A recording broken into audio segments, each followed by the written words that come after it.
Audio video clear है ना? Yes, sir. Yes, So good sir. morning everyone. Last lecture we have completed discussion about motion in a plane और उसमें से एक part बचा है, दो बाद में हम लेने वाले हैं. So today we have to start discussion about extremely important topic from every exam point of view, that is gravitation.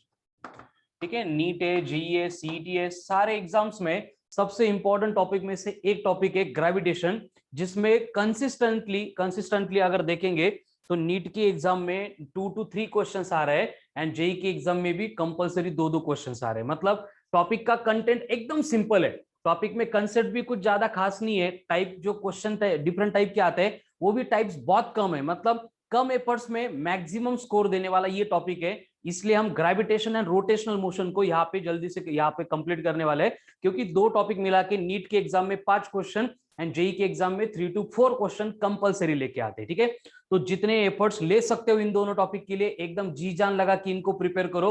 है एकदम सिंपल, इतनी कुछ आपको एफर्ट्स लेने की जरूरत नहीं है, लेकिन इस तरह से प्रिपेयर करो कि इनको फिर से लाइफ में प्रिपेयर नहीं करना है. नहीं तो अपन देख रहे हैं जिनको ये टॉपिक 4 बार पढ़ा के हो गए, फिर से यूनिट टेस्ट दे रहे हैं, उनके मार्क्स भी नहीं आ रहे. ठीक है, प्रॉपर तो यूनिट टेस्ट में या फिर कभी भी सरप्राइज टेस्ट ले ली तो उसमें उतना ही स्कोर चाहिए.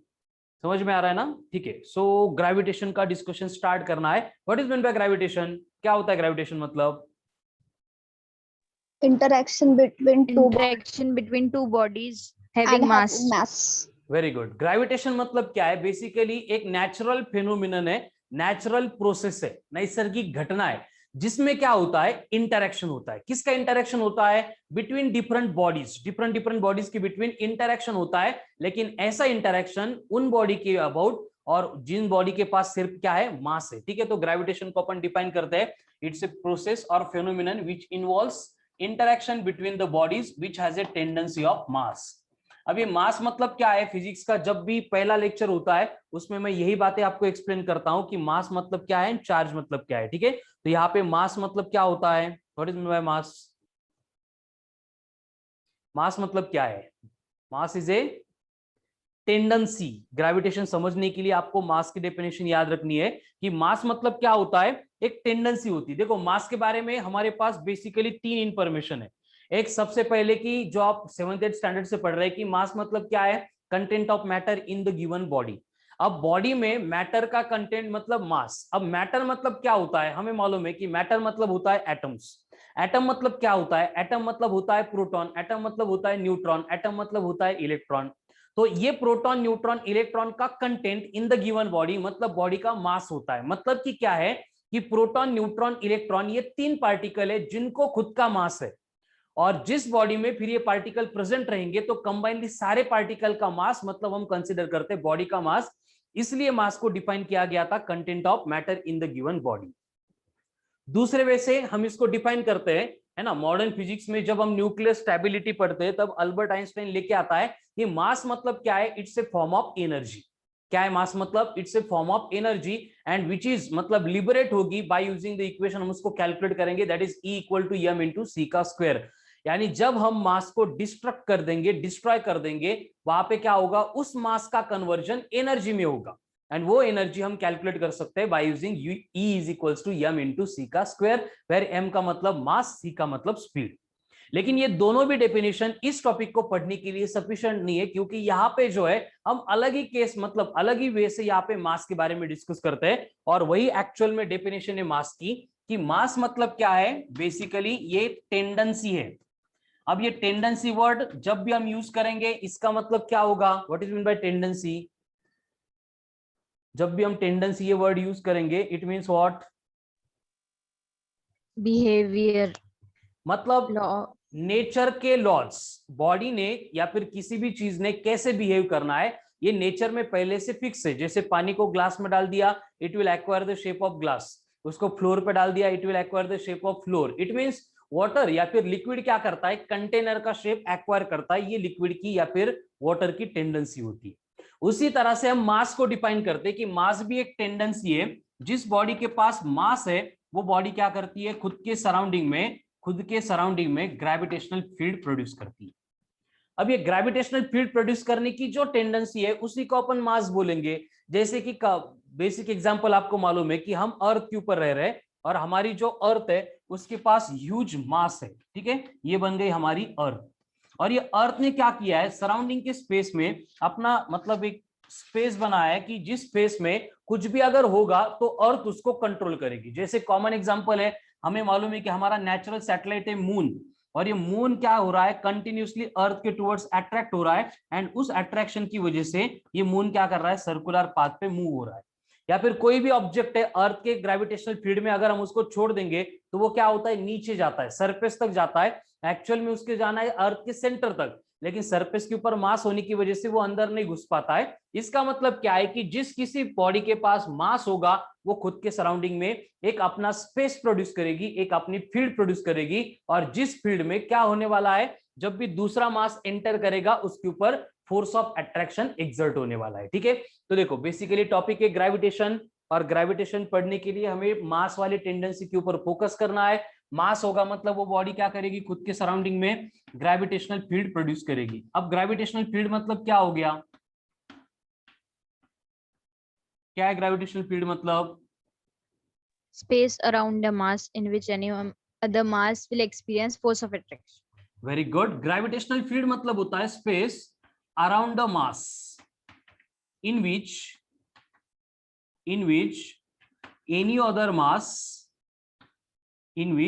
other mass will experience force of attraction, ठीक है। जैसे इलेक्ट्रोस्टैटिक्स में भी सेम कंसेप्ट हम पढ़ते हैं, ठीक है। जिनका इलेक्ट्रोस्टैटिक्स हुआ है उनको मालूम है कि इलेक्ट्रोस्टैटिक्स को डिफाइन करते टाइम भी हम क्या बोलते हैं कि बेसिकली एक इलेक्ट्रिक फील्ड होती है जो चार्ज प्रोड्यूस करता है। एंड इलेक्ट्रिक फील्ड का मतलब क्या होता है, यही होता है कि स्पेस अराउंड द चार्ज जिसमें दूसरा चार्ज एक्सपीरियंस करेगा फोर्स ऑफ अट्रैक्शन, और अट्रैक्शन के साथ साथ वहां पे रिपल्शन भी होता है। बट ग्रेविटेशन में रिपल्शन नहीं होगा, यहाँ पे क्या होने वाला है, सिर्फ अट्रैक्शन होने वाला है, ठीक है। तो ग्रेविटेशन, मास, ग्रेविटेशनल फील्ड क्लियर है सबको?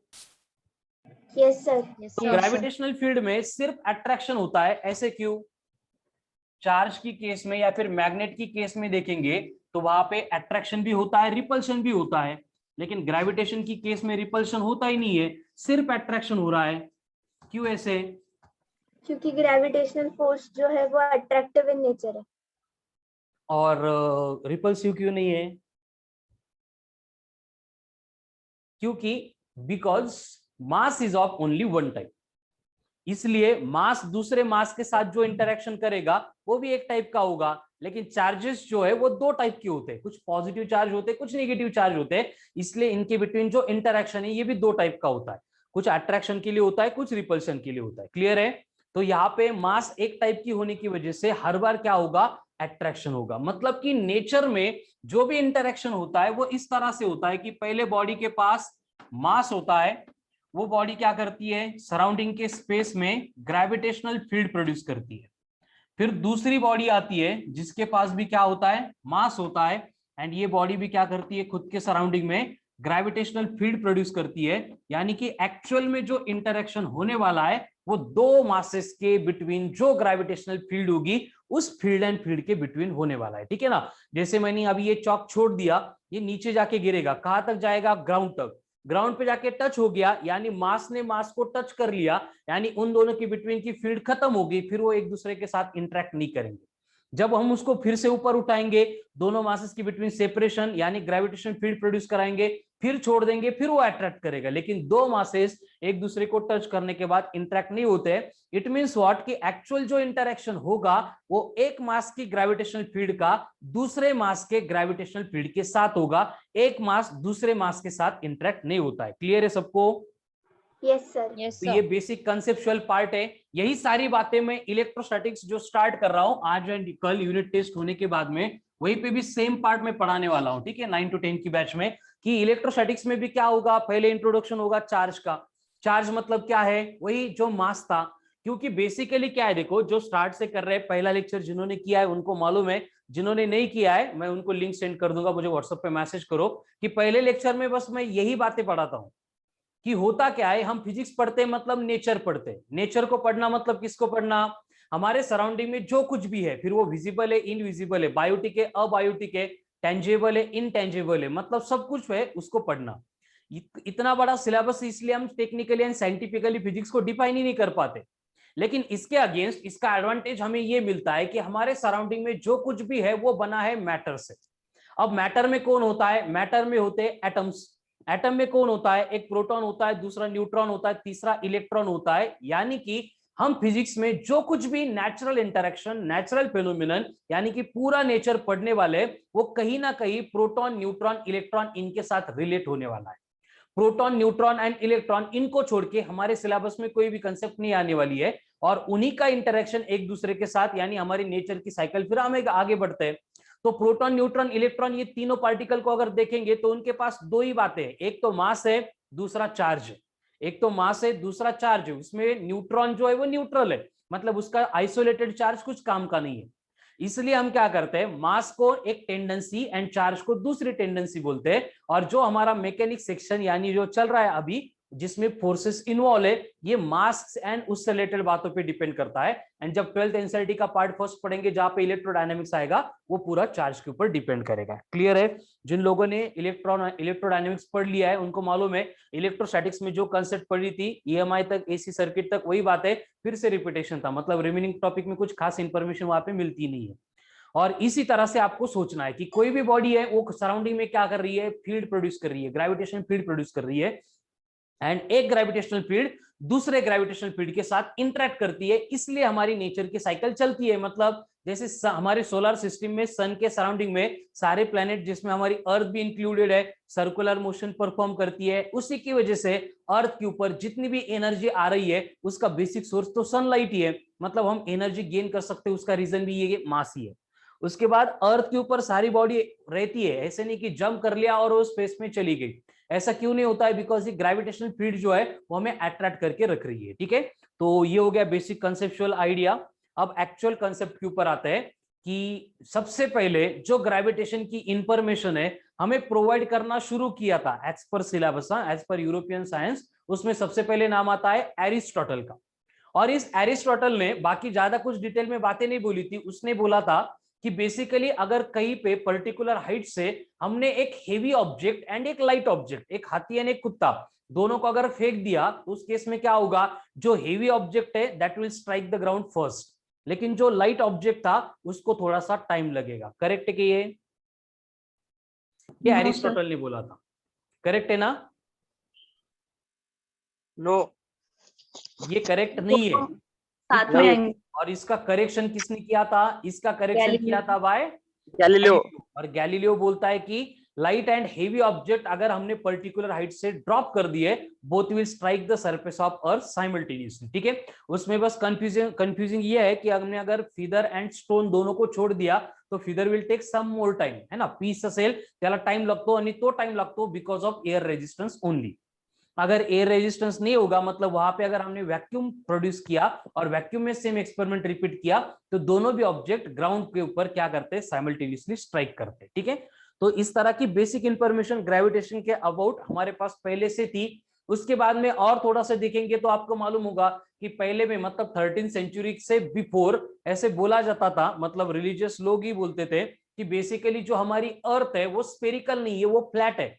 एंड दूसरा, अर्थ के सराउंडिंग में सन रिवॉल्व नहीं करता है, सन के सराउंडिंग में अर्थ रिवॉल्व करती है। लेकिन फिर से वहीं पे गैलीलियो ही था जिसने सबसे पहले टेलीस्कोप बनाई, और टेलीस्कोप से जो भी ऑब्जर्वेशन उसने किया था, उस ऑब्जर्वेशन के बाद गैलीलियो वहां पे क्या कर रहा है, कंक्लूड कर रहा है कि अर्थ फ्लैट नहीं है, earth is goal, earth is spherical. दूसरी बात, जो अर्थ है वो सन के सराउंडिंग में घूमती है, सन नहीं घूमता है। उसके बाद में आगे कोपरनिकस आता है और वो बोलता है कि सन के सराउंडिंग में अर्थ जो है वो सर्कुलर पाथ पे अपनी मोशन परफॉर्म करता है। उसके बाद टाइको ब्राहे आता है, लाइफ टाइम ऑब्जर्वेशन करता है, उसके ऑब्जर्वेशन हमारे सामने सिंपल वर्ड्स में एक्सप्लेन करता है केपलर्स, जॉन्स केपलर। और केपलर्स के लॉज हमें क्या करते हैं, बेसिकली 3 लॉ प्रोवाइड करते हैं कि एवरी प्लैनेट सन के सराउंडिंग में इलिप्टिकल ऑर्बिट में मूव हो रहा है, second areal velocity constant, and third one T square proportional to R cube. मतलब कितना टाइम लगेगा घूमने के लिए, ये डिपेंड करता है उस प्लैनेट का सन से डिस्टेंस कितना है। इस तरह की बेसिक इंफॉर्मेशन हमें मिलती गई थी, लेकिन सबसे इंपॉर्टेंट पार्ट जो है, कंट्रीब्यूशन जो है ग्रेविटेशन में, वो किया था सर आइजैक न्यूटन ने। और न्यूटन का जो लॉ ऑफ ग्रेविटेशन है वो यूनिवर्सल लॉ है, मतलब अर्थ पे जाओ या किसी और प्लेनेट के ऊपर जाओ, सेम लॉ हर एक कंडीशन में एप्लीकेबल होगा, ठीक है। और न्यूटन ने ये लॉ बोला था, क्या था Newton law of gravitation? Every particle of matter attracts attract other particle force. जैसे न्यूटन का थर्ड लॉ सबको मालूम है, वैसे न्यूटन लॉ ऑफ ग्रेविटेशन भी सबको मालूम है, ठीक है। तो स्टार्ट करते हैं discussion with first important point from the topic, that is Newton's law of gravitation. और ये न्यूटन्स लॉ ऑफ ग्रेविटेशन में न्यूटन ने क्या बोला था statement? Every particle of matter attracts every other particle of matter with a force which is directly proportional to the product of their masses and inversely proportional to the square of the distance between them. अगर इन दोनों equation को हम combine करेंगे तो ये equation बनेगा F proportional to m1 m2 upon r square, ये बना न्यूटन्स लॉ ऑफ ग्रेविटेशन, ठीक है। इस इक्वेशन को बोला जाता है Newton's law of gravitation. And Newton का लॉ ऑफ ग्रेविटेशन इतना ही था, उसने क्या किया था, बस डिपेंडेंसी प्रोपोर्शनलिटी रिलेशन एक्सप्लेन किया था, ठीक है। फोर्स डिपेंड करता है मासेस के ऊपर एंड दो मासेस के बिटवीन के सेपरेशन के ऊपर। कैसे डिपेंड करता है? मासेस के मल्टीप्लिकेशन एंड दोनों बॉडीज के जो मासेस है उनके बिटवीन के सेपरेशन के स्क्वायर के ऊपर, ठीक है। तो इस रिलेशन को, इस इक्वेशन को बोला जाता है न्यूटन्स लॉ ऑफ ग्रेविटेशन, ठीक है। फिर बाद में क्या हुआ, ये प्रोपोर्शनलिटी साइन को हमने रिप्लेस करके यहाँ पे एक कांस्टेंट लेके आए और उस कांस्टेंट को बोला गया जी, और जी का मतलब था क्या था? Universal gravitation constant. Universal gravitational constant मतलब यूनिवर्स में कहीं पे भी जाओ, अर्थ पे नहीं, सोलर सिस्टम में नहीं, गैलेक्सी में नहीं, यूनिवर्स में कहीं पे भी जाओ, ये जी की वैल्यू चेंज नहीं होने वाली है। और ये कितनी होती है जी की value? 6.67 into 10 0.67 into 10 to the power minus 11 newton metre square per kg का स्क्वायर, ठीक है। तो ये बन गई हमें जी की वैल्यू। इसको अगर पुट कर देंगे तो simplified Newton's law of gravitation के लिए इक्वेशन बनता है F equals to G m1 m2 upon r का स्क्वायर, ठीक है। ये बन गया expression for Newton's law of gravitation. Clear है सबको? और यहाँ पे जो वैल्यू ऑफ जी है ये डिस्कवर न्यूटन ने नहीं की थी, ये किसने की थी? By Henry Cavendish. Henry Cavendish. किसने की थी? बाय हेनरी कैवेंडिश, ठीक है। तो इस तरह से ये न्यूटन्स लॉ ऑफ ग्रेविटेशन हो गया। ये टॉपिक का हमारा पहला पॉइंट है। क्लियर है सबको Newton's law of gravitation? Yes sir. अब न्यूटन्स लॉ ऑफ ग्रेविटेशन का फॉर्मूला मिल गया। क्या है formula? Basically F equals to G m1 m2 upon r square. अब देखो बेसिकली इसके ऊपर जो न्यूमेरिकल्स आ सकते हैं, आने की प्रोबेबिलिटी है, जो एग्जाम में नहीं आएंगे लेकिन बेसिक आपको इंफॉर्मेशन होनी चाहिए आगे के क्वेश्चन सॉल्व करने के लिए, हमें इसकी हेल्प लेनी है। इसका स्क्रीनशॉट ले लो कि क्या पॉसिबिलिटी। देखो कोई भी फॉर्मूला अगर हमें मिलता है तो उसमें कंडीशन क्या है कि जो टर्म्स है, कितनी यहाँ पे वेरिएबल्स, 1 2 3 4, 4 वेरिएबल्स है। तो क्वेश्चन में वो क्या कर सकते हैं कि चारों में से कोई भी 3 टर्म्स आपको गिवन देंगे, नोन देंगे, एंड एक फोर्थ वन रहेगी अननोन, उसको कैलकुलेट करने के लिए बोलेंगे, ठीक है। तो ये एग्जांपल्स जो है लिखने के लिए नहीं है, बस प्रैक्टिस करने के लिए, क्योंकि ये एग्जाम में नहीं आते। 7th 8th स्टैंडर्ड में आप सॉल्व कर चुके हैं सेम एग्जांपल कि अगर दो मासेस है, पहला दिया है 10 kg, दूसरा दिया है 20 kg, एंड उनके बिटवीन का सेपरेशन आपको दिया है as a 4 millimetre. Find force of attraction between them. कर सकते फाइंड? चलो कॉमन फास्ट, ओरली करो, पेन हाथ में लिए बिना।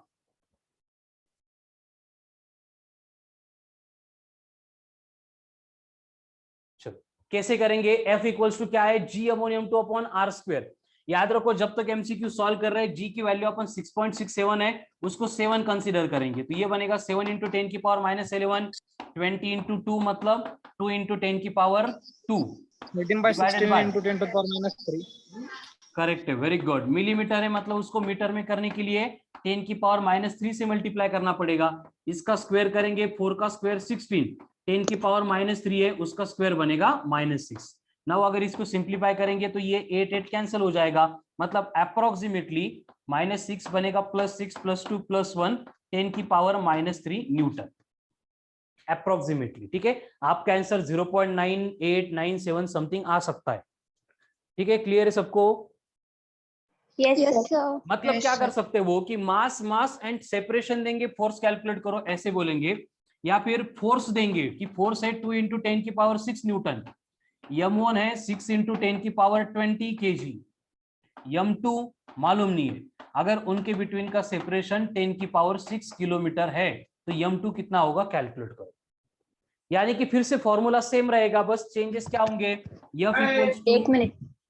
करो करो, g m1 m2 upon r square था, यहाँ पे m2 चाहिए तो m2 कितना बनेगा, m2 बनेगा f into r square upon g into m1। मतलब मैंने क्या किया, जो अननोन था उनको एक साइड में लिया, जो नोन है उनको अनदर साइड में लिया, ठीक है। Now put there values. अब यहाँ पे फोर्स है F दिया है, कितना है 2 × 10⁶।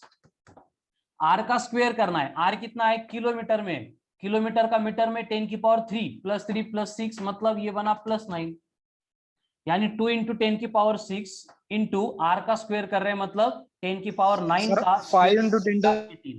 the power 11 kg. 5 into 10 to the power. Very good, correct है, ठीक है। अब डिनोमिनेटर में कौन है, g इंटू m1, m1 है 6, g है 6.67 मतलब वो अप्रोक्सीमेटली आता है 40 इंटू 10⁻, इसकी -11 इसकी 20 मतलब ये बनेगा 4 × 10⁻10 मतलब अप्रोक्सीमेटली, यहाँ पे लिखता हूं मैं अप्रोक्सीमेटली 2/4 मतलब 1/2 मतलब 0.5 इंटू 10⁻, देखो 18 + 6 24 -10 मतलब 40 ये बनी हमें ये मिल गया सेकंड मास। क्लियर है सबको। ये एग्जाम्पल एग्जाम में इस टाइप के आते नहीं है, इसलिए मैं इन शॉर्ट सबको सॉल्व करके दे रहा हूं, ठीक है। Yes sir. चलो अब क्या होगा पॉसिबिलिटी, पहले फोर्स अननोन था, देन एक मास अननोन था, उसके बाद में क्या करेंगे, दूसरा मास अननोन करेंगे, प्रोसेस तो सेम होगी, या फिर और एक प्रोबेबिलिटी की दोनों की बिटवीन का सेपरेशन जो है वो आपको कैलकुलेट करने के लिए बोलेंगे, ठीक है।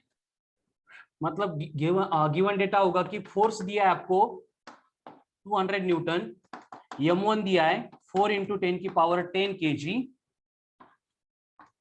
m2 दिया है 6 × 10⁻12 kg, और बोला गया है कि उनके बिटवीन का सेपरेशन कितना होगा।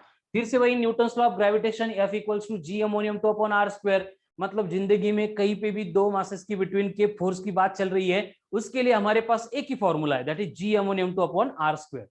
हमें r चाहिए तो मैं क्या करूंगा, r स्क्वायर को एक साइड में लूंगा तो फॉर्मूला मॉडिफाई होके क्या बनेगा, g m1 m2 upon f।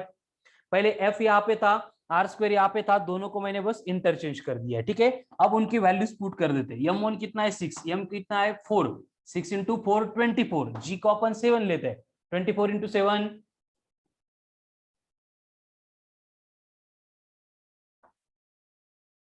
अरे 24 × 7 158 58 का 68 68 इसकी पावर -11, इसकी +10 +12 मतलब ये बन गया 10⁻+11। फोर्स कितना है 2 × 10⁻+2 तो ये 16.8 एंड इसको 2 बना दो तो ये 16.8 अपॉन 2 का मतलब अप्रोक्सीमेटली 8 +2 पर जाके -2, 8 × 10 की पावर क्या हो गई 10। लेकिन ये r नहीं है, r स्क्वायर है, अगर दोनों साइड में रूट लेंगे तो r बनेगा अप्रोक्सीमेटली 8 का रूट 2.8 × 10⁵ मीटर, ठीक है। इस तरह के बेसिक एग्जांपल फॉर्मूले के ऊपर से बनते हैं। ये एग्जांपल्स के डायरेक्ट क्वेश्चन एग्जाम में कभी नहीं आएंगे बेटा, नीट एंड जेईई में, बस ये होते हैं और ये एक स्टेप में हमें आगे यूज करने पड़ सकते हैं, इसलिए मैंने यहाँ पे सॉल्व करके दिए। क्लियर है सबको? Yes, sir. ठीक है, तो ये था न्यूटन्स लॉ ऑफ ग्रेविटेशन।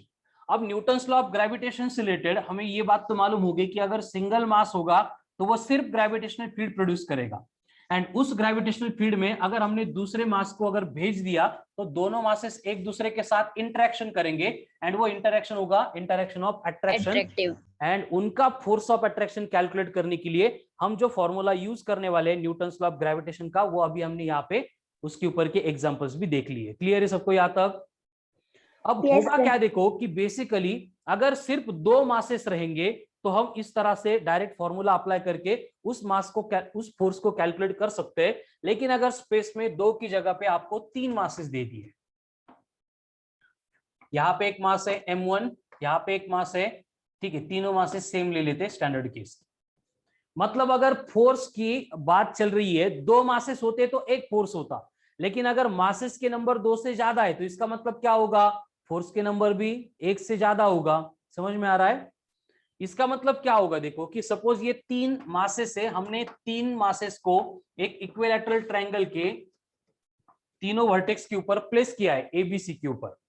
तो अब कंडीशन क्या होगी कि हमें अगर resultant force acting on a mass placed at C अगर चाहिए, तो कंडीशन क्या है कि ये बी वाला जो मास है ये भी इसके ऊपर फोर्स ऑफ अट्रैक्शन एक्सर्ट करेगा, यानी F1। Then Yes, sir. ए के ऊपर जो मास है वो भी उसके ऊपर फोर्स ऑफ अट्रैक्शन एक्सर्ट करेगा, वो रहेगा F2। अगर यहाँ पे और एक आधा मास मैं रख दूंगा, ठीक है, जैसे पॉइंट डी है, यहाँ पे भी एक मास रख दिया F, तो यहाँ पे भी एक फोर्स एक्ट होगा, दैट इज F3। यहाँ पे अगर मैंने और एक मास रख दिया M, तो यहाँ पे भी और एक फोर्स आएगा, दैट इज F4। इसका मतलब क्या हो रहा है कि अगर मोर देन 2 मासेस अगर हम स्पेस में प्लेस करेंगे तो वहां पे फोर्सेस के नंबर भी क्या होते हैं, मोर देन 1 होते हैं। एंड इस केस में हमें अगर रिजल्टेंट फोर्स कैलकुलेट करना है, अगर हमें रिजल्टेंट फोर्स कैलकुलेट करना है, तो रिजल्टेंट फोर्स कैलकुलेट करने के लिए हमें यूज करना Principle of पड़ता है superposition. Principal of superposition of forces. और क्या होता है principal of superposition of forces? क्या होता है principal of superposition of forces? Net force acting on A given mass is given by vector sum of Individual forces. All the individual forces exerted by each mass if it was present alone। यानी कि sir. हमें करना क्या है कि space में जिस मास के ऊपर हमें फोर्स चाहिए, हमें क्या करना है, सराउंडिंग में जितने भी मासेस दिए, एक एक मास उसके ऊपर कितना फोर्स एक्ट करेगा, एक्सर्ट करेगा, इसको इंडिविजुअली एक एक करके कैलकुलेट करना है। एंड एक बार उसको कैलकुलेट कर लिया, उसके बाद रिजल्टेंट नेट फोर्स कैलकुलेट करने के लिए हम क्या करेंगे, उनकी वेक्टर सम करेंगे। लेकिन फिर से वही बात आती है कि वेक्टर सम करते टाइम, वेक्टर सम करने के लिए हमारे पास एक ही फॉर्मूला है पूरे वेक्टर में, कौन सा?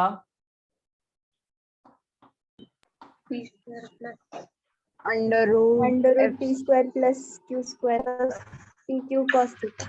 तो हम क्या करेंगे, अगर फोर्स 2 ही होंगे तो डायरेक्टली ये फॉर्मूला अप्लाई करेंगे, रिजल्टेंट फाइंड करेंगे। लेकिन फोर्स के नंबर अगर मोर देन 2 है, 2 से ज्यादा है, तो इसके बाद उसके लिए हमें क्या करना पड़ेगा, ऐसे दो फोर्सेस की पेयर लेके उनका रिजल्टेंट कैलकुलेट करना पड़ेगा। ठीक है, सारी theory with the help of example explain करूंगा तो क्लियर हो जाएगी। ठीक है, ये डिस्कशन समझ में आ रहा है कुछ? Yes, sir. ये था principal of superposition of forces. अब हम क्या करेंगे, इसकी स्टैंडर्ड केस देखेंगे कि कोई भी एक इक्विलैटरल ट्रायंगल है और उसके तीनों वर्टेक्स पे हमने क्या किए, मासेस प्लेस किए, और तीनों मासेस सपोज इक्वल है। ये ट्रायंगल है ए बी सी, यहाँ पे मास है m, यहाँ पे मास है m, यहाँ पे मास है m, एंड तीनों के बिटवीन जो सेपरेशन है वो भी सेम है। और हमें बोला गया है कि ये रिजल्टेंट फोर्स कैलकुलेट करो उस मास के ऊपर जो सी के ऊपर रखा है। तो हम पहली स्टेप में क्या करेंगे, हमें मालूम है ए के ऊपर का जो मास है वो सी के मास को अट्रैक्ट करेगा और उनके अट्रैक्शन का फोर्स रहेगा F1। 2 मासेस के बिटवीन का फोर्स ऑफ अट्रैक्शन कैलकुलेट करने के लिए हमारे पास एक ही फॉर्मूला है, कौन सा? GM1 M2 upon R square। तो कर दो अप्लाई, ये बनेगा GM1 M2, M1 भी m है, M2 भी m है, तो ये बना GM square upon R square. उसके बाद सेकंड स्टेप में हम क्या करेंगे कि बी के ऊपर जो मास रखा है वो भी इसको अट्रैक्ट करेगा विद द फोर्स, और वो फोर्स कितना होगा, फिर से GM1 M2 upon R square, M2 भी m है, तो ये बनेगा GM square upon R square. Clear यहाँ तक? Yes, Yes, sir. अब मुझे F1 एंड F2 दोनों मिल गए, तो मैं क्या करूंगा, F1 is equals to F2 is equals to F ऐसे कंसिडर करूंगा, क्योंकि दोनों की वैल्यू तो सेम है। Yes, sir. And F1 and F2 both are equal to the same असेल। इसका मतलब क्या होगा कि अभी C के ऊपर जो फोर्सेस एक्ट होने वाले उनका मैग्नीट्यूड सेम है, लेकिन ये फाइनल आंसर नहीं है, हमें इन दोनों का रिजल्टेंट निकालना पड़ेगा। अब रिजल्टेंट निकालने के लिए कंडीशन क्या है कि रिजल्टेंट का फॉर्मूला होता है R equals to root of P square plus Q square plus 2PQ cos theta। ये अगर तीनों साइड सेम है, मतलब ये ट्रायंगल कौन सा है, Equilateral triangle। इक्विलैटरल ट्रायंगल के हर एक एंगल क्या होते हैं, 60. 60 डिग्री, मतलब ये दो फोर्सेस के बिटवीन का एंगल कितना है? 60 degree. तो यहाँ पे हम लिख सकते हैं कि here theta is equals to 60 degree, and अगर थीटा 60 है तो cos 60 कितना होता है? 1/2. यानी कि ऊपर अगर पुट करेंगे तो रूट ऑफ क्या आ रहा है? P square plus Q square plus P Q, बराबर?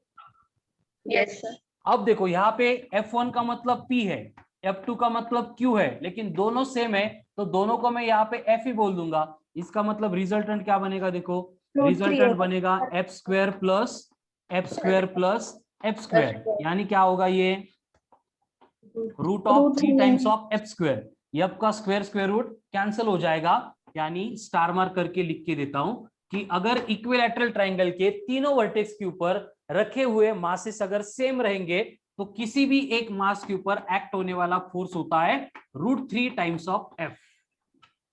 कितना होता है? √3 times of F, and F की वैल्यू कितनी होगी? GM1 GM² GM² R square. ठीक है, तो सब लोग ये स्टार मार्क बना के नोटबुक में लिख देंगे। सबसे इंपॉर्टेंट पॉइंट है, क्या लिखना है? If 3 equal masses are placed on vertices of an equilateral triangle, then resultant force acting on a given mass is given by R equals to √3 times of F. हो गया? Yes sir. ये same question, same formula, same concept electrostatics में भी as it is applicable है। बस वहां पे क्या होता है? G is replaced by K. मतलब 1/4πε, m square replaced by Charges Q. Q square, and R तो सेम रहेगा। ठीक है, मतलब साइमल्टेनियसली दो टॉपिक का डेटा यहाँ पे आपको प्रिपेयर हो रहा है। ठीक है, अब देखो आपको क्वेश्चन दिया है, अभी मैंने स्टैंडर्ड फॉर्मेट में m एंड r के टर्म में प्रूव करके दिया था। अगर आपको क्वेश्चन में दिया जा रहा है कि एक ट्रायंगल है और उसके तीनों वर्टेक्स के ऊपर मासेस प्लेस किए हैं each of 10 kg separated by distance of 1 meter, then calculate the resultant force acting on a mass placed at C. क्या करेंगे हम? अब पूरी प्रोसेस रिपीट नहीं करेंगे, हम क्या करेंगे देवप्रिया? बस जो फोर्स रिजल्टेंट एक्ट हो रहा है हमें मालूम है ये है √3 times of F. √3 as it is रहेंगे। एफ मतलब क्या होता है? G into M square. G कितना है? 6.67 इंटू 10 की पावर -11। यम का स्क्वायर मतलब 100 स्क्वायर। आर तो 1 है, छोड़ दो, तो ये √3 मतलब 1.7 इंटू 6.67 इंटू 10 की पावर -9 न्यूटन। अब 1.7 इंटू 6.67 करना है। 11.9 into 10 to the power minus 9. 11.9 into 10 to the power minus 9. Newton हो गया रिजल्टेंट फोर्स। क्लियर है? Yes sir. अब इस टाइप के क्वेश्चन में हम ऐसे भी कर सकते हैं कि तीनों वर्टेक्स पे जो मासेस प्लेस किए है वो डिफरेंट है। ये 20 है, ये 200 है, ये 25 है, एंड इनका इक्विलैटरल ट्रायंगल है, मतलब हर एक साइड लेंथ 2 मीटर है। ऐसा क्वेश्चन कर सकते क्या अपन सॉल्व? यस. कर सकते हैं। अभी का जो स्टार मार्क करके फॉर्मूला है वो एप्लीकेबल नहीं है, लेकिन बाय प्रोसेस इन दोनों के बिटवीन का फोर्स F1, इन दोनों के बिटवीन का फोर्स F2, फिर उसका रिजल्टेंट ऐसे हम कैलकुलेट कर सकते हैं। समझ में आ रहा है ना? लेकिन एमसीक्यू सॉल्व करने के लिए जो टाइम लिमिट होती है उसमें क्वेश्चन सॉल्व होना चाहिए, ये फर्स्ट कंडीशन होती है। इसलिए एग्जाम में आने वाला क्वेश्चन इस तरह का नहीं होगा 99%। 1% में चांस नहीं ले सकते, हो सकता है कैलकुलेट करने की प्रोसीजर हमें मालूम है, बस इसको टाइम एक्स्ट्रा लगेगा। ठीक है, लेकिन मैक्सिमम प्रोबेबिलिटी है आपको इस टाइप के क्वेश्चंस आएंगे जिसमें इक्विलैटरल ट्रायंगल होगा एंड तीनों मासेस क्या रहेंगे? सेम रहेंगे। एंड इसको छोड़ के प्रोबेबली आपको क्या करेंगे, वो स्क्वायर का एग्जांपल दे सकते हैं। ठीक है, तो स्क्वायर का एग्जांपल अगर दिया तो स्क्वायर के भी 4 वर्टेक्स है, A B C D। Square है मतलब क्या होगा? हर एक साइड लेंथ सेम होगी। अब तीनों वर्टेक्स पे हमने इक्वल मास प्लेस किया है, यहाँ पे भी यम, यहाँ पे भी यम, यहाँ पे भी यम, यहाँ पे भी यम। किसी भी एक मास के ऊपर रिजल्टेंट फोर्स चाहिए, मैं सी के ऊपर कंसिडर करता हूं, ठीक है, इसके ऊपर रिजल्टेंट फोर्स चाहिए हमें। अब कंडीशन क्या हो गई कि मास के नंबर बन गए 3 4, मास 4 हो गए, मतलब फोर्सेस कितने रहेंगे? 3 नहीं 3 फोर्सेस 3 रहेंगे, ठीक है। कौन से? सबसे पहले ये बी वाला मास है, वो उसको अट्रैक्ट करेगा विथ फोर्स F1। हो सर। देन डी वाला मास है, ये भी अट्रैक्ट करेगा विथ फोर्स F2। ए वाला मास करेगा क्या अट्रैक्ट? Yes sir. और ए वाला मास जो अट्रैक्ट करेगा वो line of action along diagonal रहेगी, तो ये फोर्स बनेगा F3। Yes sir. ठीक है। अब कंडीशन क्या है, देखो यहाँ पे अगर हम F1 की वैल्यू कैलकुलेट करेंगे तो डायग्राम से हमें समझ में आ रहा है कि F1 बनेगा GM square upon R square, F2 बनेगा GM square upon R square, and F3 बनेगा GM square upon root 2R square. मतलब कि GM square upon 2R square बराबर। Yes sir. अब ये 2R आए कहां से? यहाँ पे डायगोनल की लेंथ हमें मालूम नहीं है, तो हम क्या करेंगे, यहाँ पे राइट एंगल ट्राइंगल लेंगे, बेस हाइट का स्क्वायर, मतलब इसका जो डायगोनल होता है वो आता है √2 टाइम्स ऑफ R, ठीक है। एंड डिस्टेंस का स्क्वायर कर रहे हैं, तो √2R का होल स्क्वायर बनेगा 2 × R स्क्वायर, ये बनेगा F3, ठीक है। तो यहां से हमें समझ में आता है कि ये F1 एंड F2 जो है दोनों सेम है, तो F1 is equals to F2 is equals to बना F। अगर ये दोनों सेम है तो मैं पहले क्या करूंगा, इन दोनों का रिजल्टेंट कैलकुलेट करूंगा, और ये रिजल्टेंट कैसे कैलकुलेट करेंगे, वही relation √p² + q² + 2pq cos of theta, p² + q² + 2pq cos of theta. अब मुझे बोलो F1 एंड F2 में कितना एंगल थीटा? 90 डिग्री। 90 डिग्री। अगर थीटा 90 डिग्री है तो cos 90 0। cos 90 0, तो रिजल्टेंट का फॉर्मूला क्या बनेगा फिर, √p² + q²। लेकिन हमने देखा कि p and q both are same है, उन दोनों को हमने f बोला है, यानी ये रिजल्टेंट क्या बनेगा, √2p f² + f² मतलब 2f², square and f square root cancel, resultant आ गया √2 टाइम्स ऑफ f, ठीक है। अब ये जो रिजल्टेंट होगा वो कहां पे एक्ट होगा, फिर से अलोंग डायगोनली एक्ट होगा ना, इन दोनों का रिजल्टेंट अगर मैग्नीट्यूड सेम है तो। यानी कि अब सी के ऊपर एक्ट होने वाले जो नेट फोर्सेस है वो दो बचे, एक है F3, दूसरा है R। यानी कि जब मैं नेट फोर्स कैलकुलेट करूंगा तो नेट फोर्स कैलकुलेट करने के लिए दोनों vectors acting in the same direction है। जब दो वेक्टर्स सेम डायरेक्शन में एक्ट होते हैं तो हम क्या करते हैं, उनकी सिंपली एडिशन, तो ये बनेगा F3 + R। अब F3 कितना है, GM square upon 2R square. R कितना है, √2M square upon R।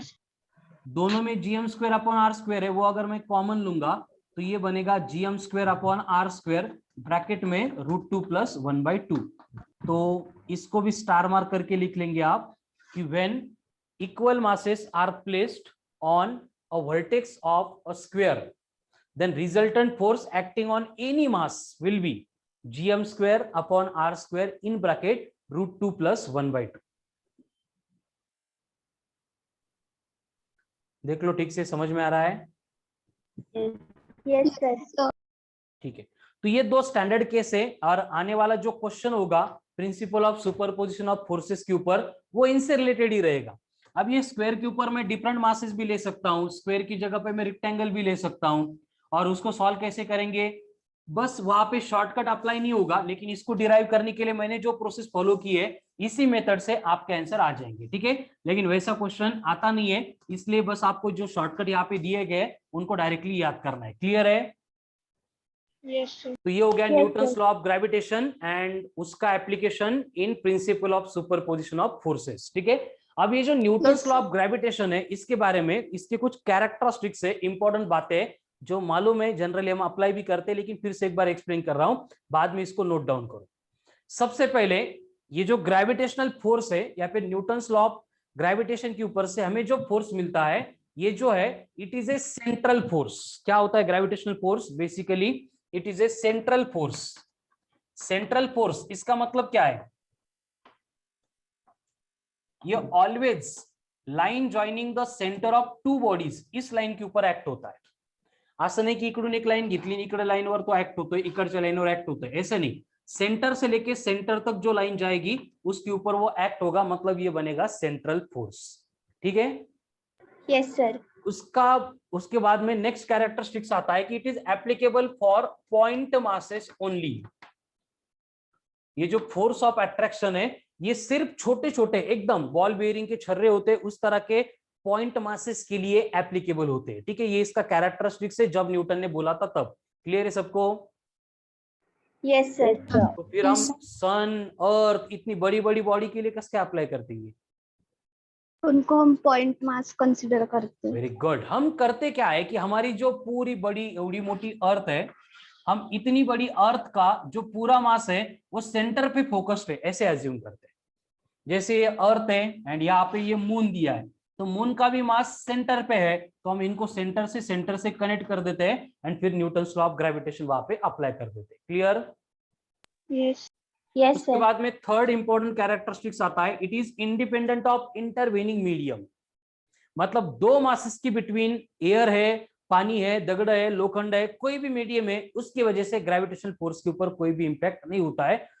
Where as gravitational force जैसा इलेक्ट्रोस्टैटिक फोर्स या फिर मैग्नेटिक फोर्स है वो मीडियम डिपेंडेंट फोर्स है, इसलिए वहां पे जो कांस्टेंट लिए गए हैं प्रोपोर्शनलिटी कांस्टेंट, उसमें 4 पाई के साथ में परमिटिविटी एंड परमिएबिलिटी जो मीडियम की प्रॉपर्टी वो रिप्रेजेंट करती है, वैसे कोई भी constant Newton law of gravitation में नहीं है। इसका मतलब ये इंटरवीनिंग मीडियम के ऊपर डिपेंड नहीं करेगा। मतलब दो बॉडीज है जिनके बिटवीन का फोर्स है वो इनिशियली एफ था, बाद में उसको हमने क्या किया, पानी में डाल दिया, तो फोर्स कितना बनेगा? एफ ही रहेगा। यप था, यप है और यप रहेगा। ठीक है? उसमें कोई भी change because of medium occur नहीं होता है। क्लियर है सबको? यस उसके बाद में it is the weakest force in nature.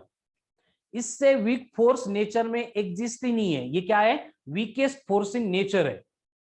सबसे वीक अगर कोई फोर्स है नेचर में तो वो ग्रेविटेशनल फोर्स है। ठीक है?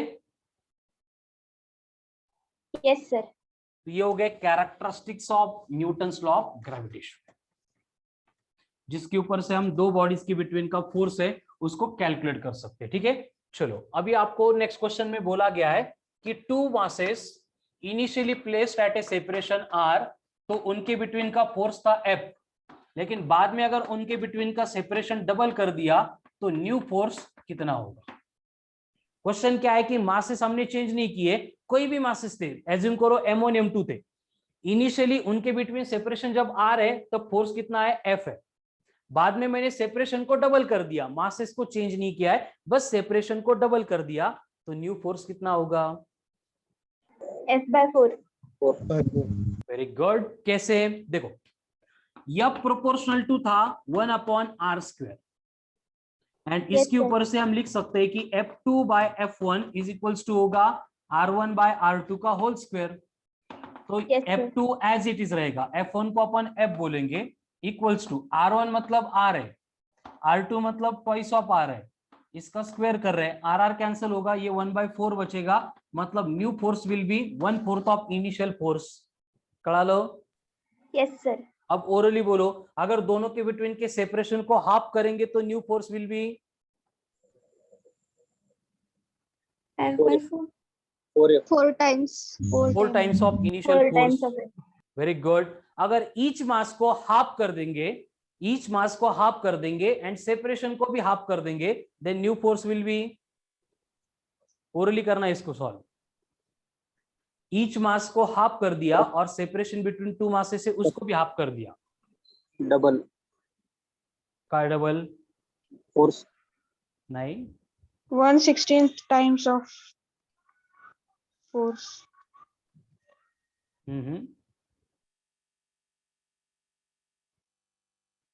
Force will remain same. करा नोटबुक पेन ज्ञानी करा?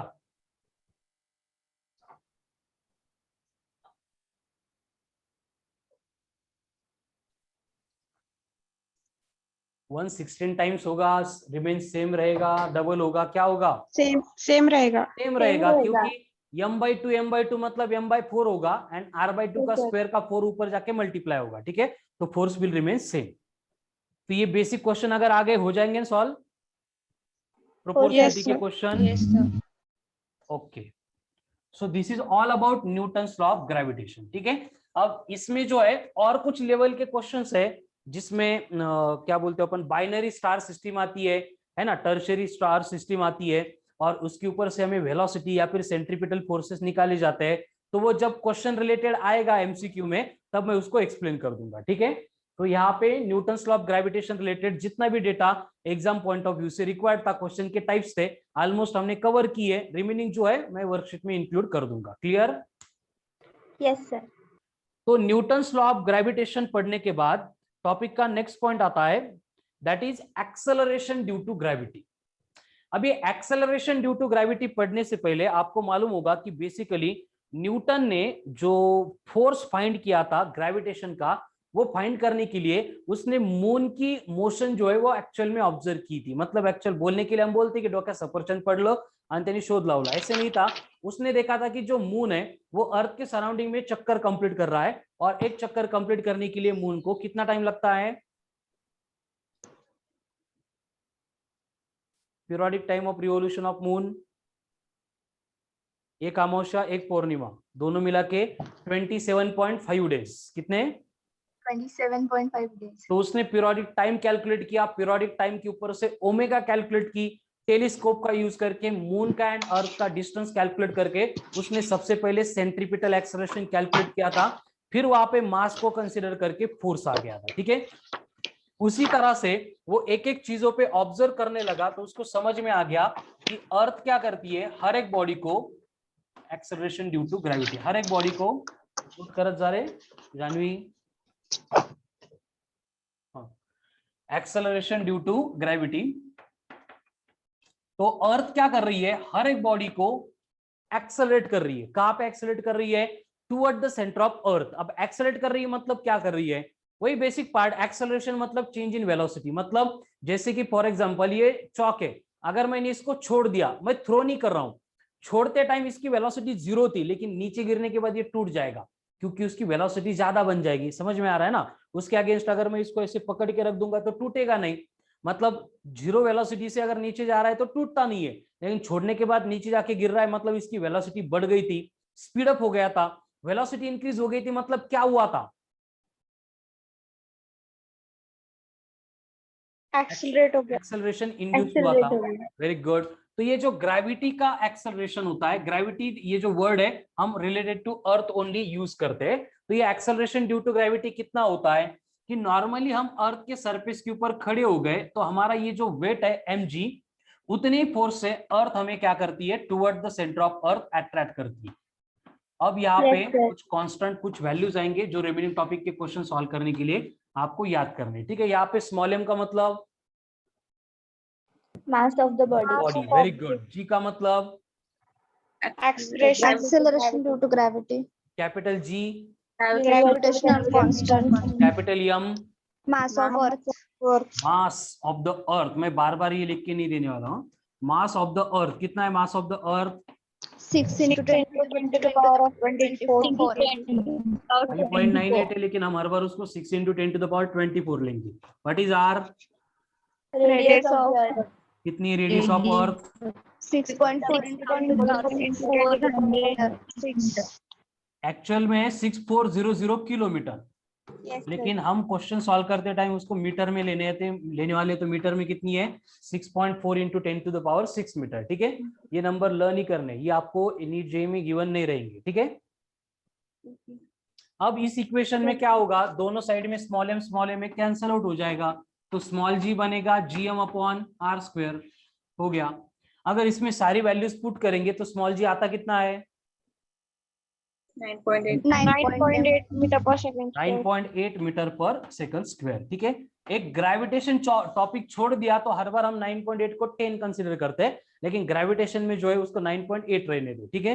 क्योंकि वहां पे कैंसिल होने के लिए कैलकुलेशंस आते हैं, या फिर वेरिएशन जो होता है वो भी छोटा होता है। क्लियर है सबको? फिर acceleration due to gravity. Yes, sir. Yes.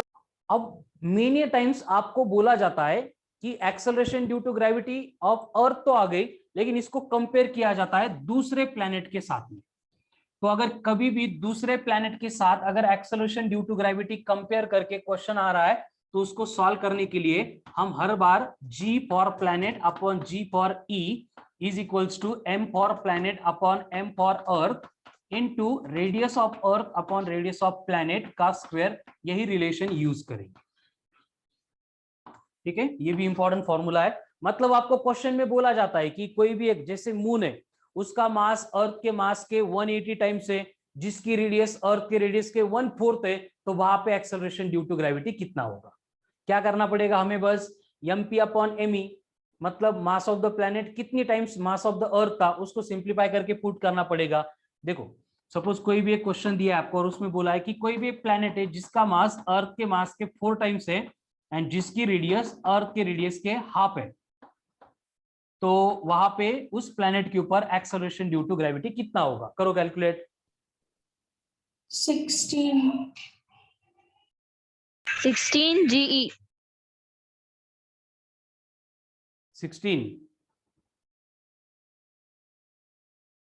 16 times of GE, मतलब acceleration due to gravity on the surface of earth. कैसे आ गया? ये mp अपॉन me है, तो इसमें me को अगर इधर लेके आएंगे तो ये बनेगा mp upon me is equals to 4। उसी तरह से अगर rp को उधर लेके जाएंगे, 2 को इधर लेके आएंगे, तो re अपॉन rp बनेगा 2 का करना है स्क्वायर, 4 इंटू 4 ये बनेगा 16 टाइम्स। क्लियर है? किसी भी प्लैनेट के बारे में अगर आपको एक्सेलरेशन ड्यू टू ग्रेविटी निकालना है तो हमारे पास यही एक relation. By using this, you can calculate acceleration due to gravity for any planet. Okay? Yes, sir. चलो, तो ये हो गया introduction of acceleration due to gravity. इसके बाद में टॉपिक का सबसे इंपॉर्टेंट पॉइंट, जिसके ऊपर कंपलसरी क्वेश्चन आता ही आता है, that is variation in acceleration due to gravity. Variation in acceleration due to gravity. Variation in acceleration due to gravity मतलब एक्सेलरेशन ड्यू टू ग्रेविटी में आने वाला चेंज, आने वाला वेरिएशन।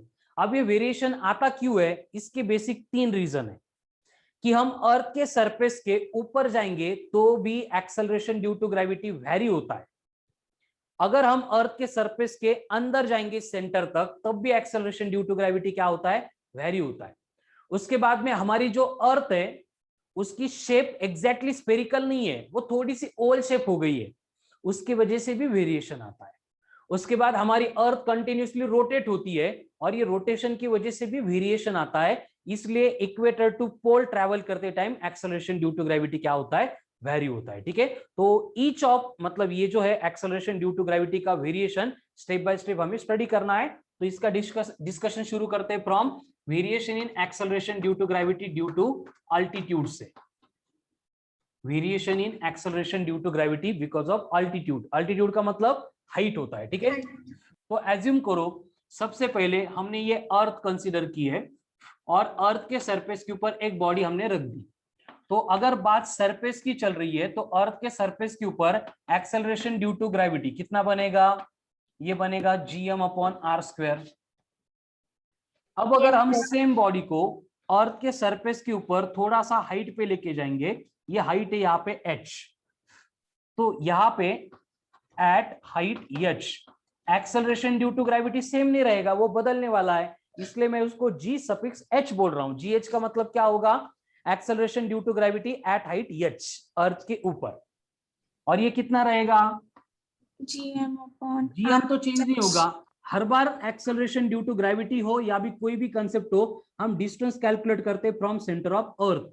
तो सेंटर ऑफ अर्थ से ले रहे मतलब ये बनेगा r प्लस h का होल स्क्वायर। ये बना फर्स्ट इक्वेशन, ये बना सेकंड इक्वेशन। क्लियर है सबको? Yes sir. अब इन दोनों को अगर डिवाइड करेंगे, डिवाइड इक्वेशन नंबर 2 by 1, तो ये बनेगा gh upon g। gm cancel हो जाता है, कर लेना थोड़ी स्टेप। हो सर। ओके, gm कैंसिल हो जाएगा, तो ये क्या बनेगा? 1 अपॉन r प्लस h का whole square divided by 1 upon r square. ये डिनोमिनेटर ऊपर जाके उल्टा करके मल्टीप्लाई होगा, ये बनेगा R square upon R plus H का होल स्क्वायर। डिनोमिनेटर में से मैं अगर आर आर कॉमन लूंगा तो ये बनेगा R square divided by common लिया हुआ आर, ब्रैकेट के बाहर आने के बाद उसका स्क्वायर होगा तो ब्रैकेट में बनेगा 1 प्लस एच बाय आर का whole square. R square cancel होके हमें फॉर्मूला मिलता है G H equals to G upon 1 plus H by R का होल स्क्वायर। टॉपिक का सबसे इंपॉर्टेंट फॉर्मूला, ठीक है। By using this formula we can calculate the acceleration due to gravity at particular height H. Clear है? Yes, sir. यहाँ पे और एक कंसेप्ट आती है जिसमें हम क्या करते हैं, एक अप्रोक्सीमेशन लेते हैं जिसको बाइनोमियल अप्रोक्सीमेशन बोलते हैं, और उसका यूज करके हमें सेम फॉर्मूला मॉडिफाई होके मिलता है G H equals to G in bracket 1 minus 2h upon R. लेकिन ये अप्रोक्सीमेशन है इसलिए ये एप्लीकेबल होता है अप टू 10% एरर तक। मतलब अगर हाइट 640 किलोमीटर से कम है तब ये फॉर्मूला एप्लीकेबल है, एंड ऐसे मल्टीपल चॉइस क्वेश्चन में नहीं होता है, ठीक है ना। बोर्ड के क्वेश्चन में पहले होता था, अभी उसको भी कंसीडर नहीं करते, इसलिए कहीं पे लिस्ट आउट करके दिया था, इसलिए ऐसे नहीं लगना चाहिए कि फॉर्मूला नहीं आया, मैंने लिख के दिया, लेकिन इसके ऊपर ध्यान नहीं देना है। हमारे लिए सबसे इंपॉर्टेंट फॉर्मूला ये है G H equals to G upon 1 plus H by R का होल स्क्वायर वाला, ठीक है। चलो स्टेप बाय स्टेप देखो, है क्लियर सबको? Yes, sir. Yes, sir. Yes, sir.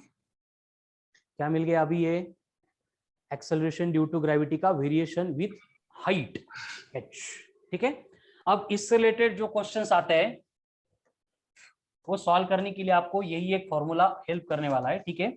जैसे कि फॉर एग्जांपल आपको बोला गया है कि GH is equals to 1/4 times of G है, तो वहां पे हाइट कितनी होगी? कैसे सॉल्व करेंगे? देखो ये फॉर्मूला है, ये हमें हेल्प करने वाला है, तो मैं क्या करता हूं, GH की जगह पे ये वैल्यू लिख देता हूं 1/4 times of G equals to कौन है, G upon 1 plus H by R का होल स्क्वायर। क्या क्या मैंने बस GH की वैल्यू दी थी वो पुट कर दी। क्लियर है सबको? Yes. Yes, sir. ओके। अब क्या होगा इसकी सिंप्लीफिकेशन में, ये G Cancel. कैंसिल हो गया, क्या बचा 1/4 equals to 1 upon 1 plus H by R का whole square. Now taking square root on both side, दोनों साइड में स्क्वायर रूट लिया तो ये क्या बना 1/2 is equals to 1 upon 1 plus H by R. अभी दोनों साइड में रेसिप्रोकल लेंगे तो ये क्या बना 2 is equals to 1 plus H by R, plus 1 इधर आएगा तो ये h इक्वल्स टू क्या बनेगा 2 माइनस 1 इंटू आर, यानी h इक्वल्स टू कितना आ गया, आर आ गया। समझ रहे आप? मतलब अर्थ के सरफेस के ऊपर आर इतने हाइट पे जाएंगे। आर हाइट मतलब कितनी थी, Radius of Earth. 6400 kilometre.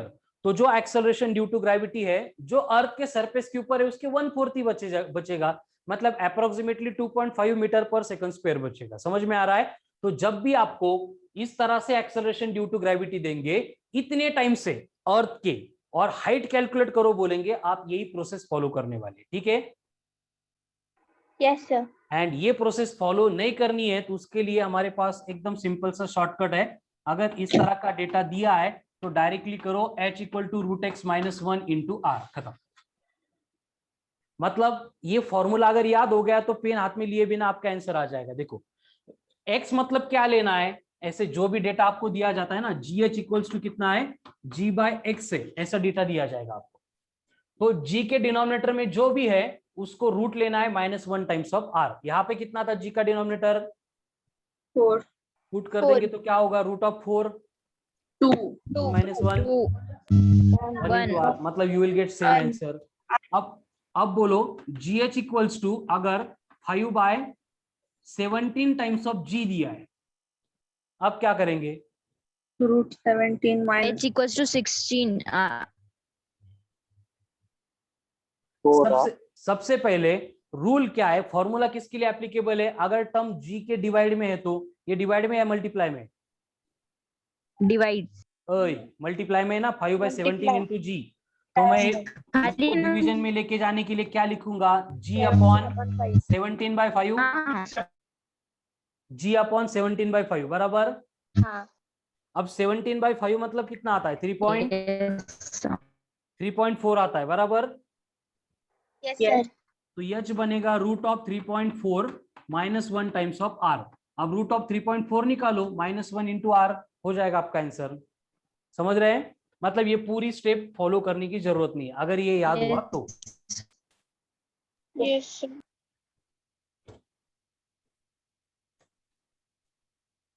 Next, अब इस फॉर्मूले के ऊपर नेक्स्ट टाइप का क्वेश्चन आता है जिसमें आपको बोला जाता है कि at a height of 3r GH कितना होगा।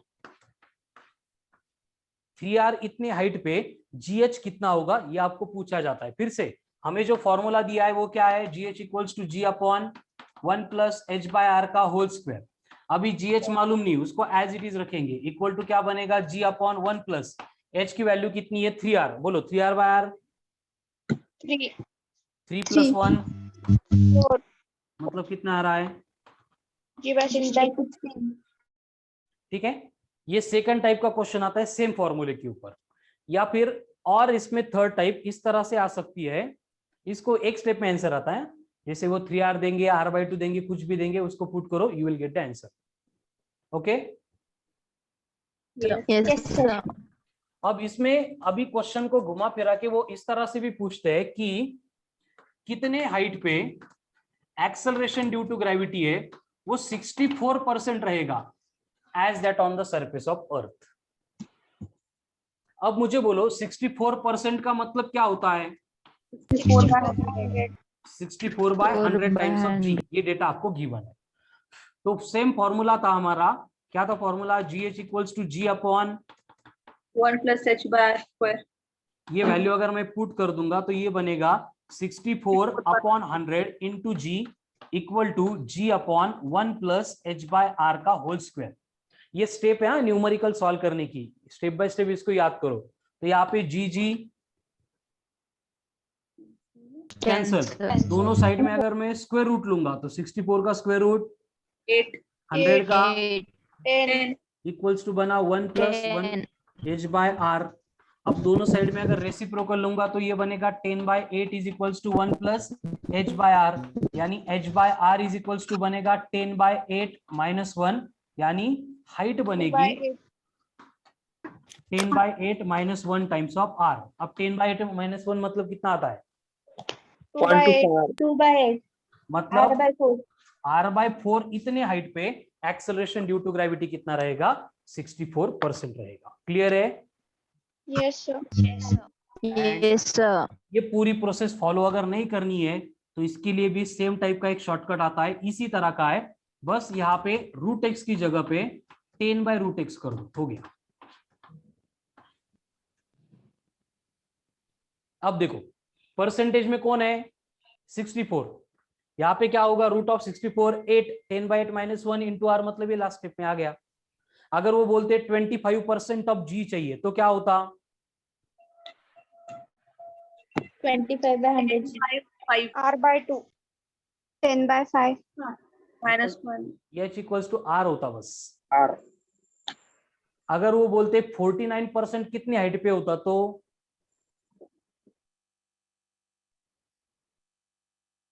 3r. H is equals to 3r. 3/7 times of r। 3/7R. ये बघा जो भी Yes, sir. परसेंटेज दिया है वो x में पुट करने। 49 बोला था, 49 का रूट मतलब 7, 10/7 माइनस 1, आता ही सबट्रॅक्शन यायला पाहिजे फक्त। 10 minus 7 3, 3/7 times of r। Clear है? हाँ हाँ. तो हाँ। अल्टीट्यूड या हाइट से रिलेटेड बस ये 3 टाइप के क्वेश्चंस आएंगे आज के डीपी में, बहुत सारे होंगे और मैक्सिमम प्रोबेबिलिटी है एग्जाम में भी वही आ सकते हैं। और अगर ये फॉर्मूला आपने याद कर लिया तो सॉल्व करने की जरूरत ही नहीं है। क्लियर? Yes, sir. अब जैसे अल्टीट्यूड के साथ में वेरिएशन है, उसी तरह का वेरिएशन आता है रिलेटेड टू डेप्थ। डेप्थ मतलब अभी सरफेस के अंदर जाना है, ठीक है। तो नेक्स्ट पॉइंट आता है variation in acceleration due to gravity with depth. तो सपोज हमें ये अर्थ दी है और हमने अर्थ के सरफेस के ऊपर एक बॉडी को रखा है, ये सेंटर ऑफ अर्थ है, सेंटर से यहाँ पे हाइट है r, तो acceleration due to gravity on the surface of earth कितना होगा, उतना ही होगा जो पहले था, gm अपॉन, बस यहाँ पे एक एडिशनल स्टेप आपको फॉलो करनी पड़ती है। यहाँ पे हम डेंसिटी को इंट्रोड्यूस करते हैं। डेंसिटी बनेगी मास अपॉन वॉल्यूम, तो मास बनेगा डेंसिटी इंटू वॉल्यूम। वॉल्यूम अगर अर्थ स्फेरिकल है तो उसकी वॉल्यूम कितनी होगी 4/3 पाई रो इंटू आर क्यूब। इसको यहाँ पे अगर पुट करेंगे तो स्मॉल जी मिलेगा 4/3 पाई रो जी इंटू आर। ये सबसे इंपॉर्टेंट फॉर्मूला है। अगर ग्रेविटेशन के किसी भी क्वेश्चन में डेंसिटी ये वर्ड दिखा तो उसका मतलब ये फॉर्मूला यूज करना है, ठीक है। अगर क्वेश्चन में बोलेंगे डेंसिटी कांस्टेंट है, डेंसिटी कांस्टेंट है, तो उस केस में स्मॉल जी जो है वो रेडियस के साथ डायरेक्टली प्रोपोर्शनल है। लेकिन अगर क्वेश्चन में बोल रहे हैं कि मास कांस्टेंट है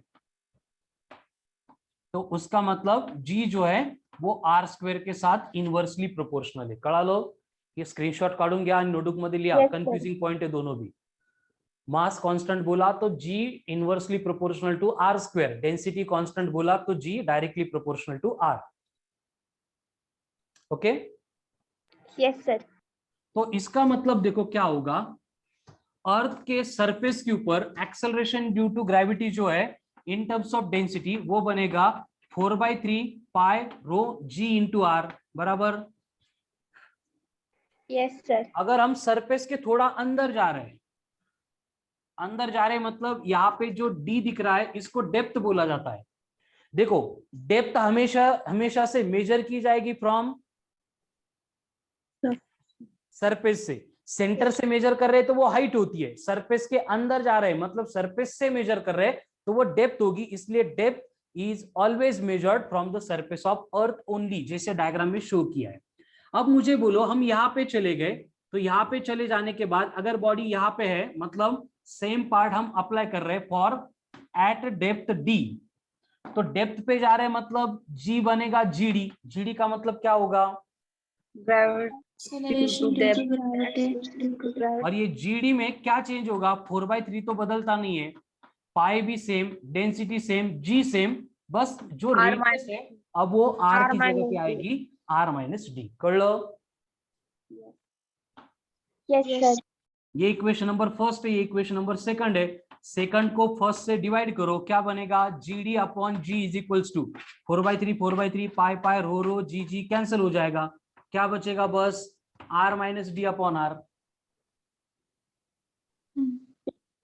अब R minus D upon R को सेपरेट कर सकते हैं क्या? 1 माइनस डी बाय आर। मतलब ये जीडी बनेगा G in bracket 1 minus D upon R. ये हो गया expression for variation in acceleration due to gravity with depth. Yes sir. Clear? Yes sir. अब इससे रिलेटेड सबसे इंपॉर्टेंट पॉइंट याद रखो कि अगर हम नीचे जाते जाते सेंटर तक चले गए, सेंटर पे गए मतलब सेंटर पे डेप्थ कितनी होगी? Yes, is equals to R. R होगी। इस फॉर्मूले में देखो फिर आर आर Cancel again. मतलब 1 बचा, 1 माइनस 1 0.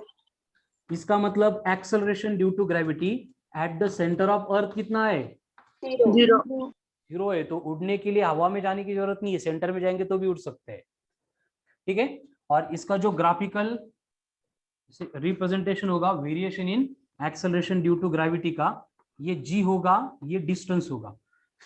तो सेंटर पे 0 है, सरफेस पे जब तक नहीं आता है तब तक स्ट्रेट लाइन, ये सरफेस पे मैक्सिमम, उसके बाद में फिर से कम होगा। यानी acceleration due to gravity will be maximum at surface of the earth. Surface के ऊपर जाओ या फिर नीचे जाओ, हर एक केस में एक्सेलरेशन ड्यू टू ग्रेविटी क्या होता है? वेरी होता है, चेंज होता है। Clear? Yes sir.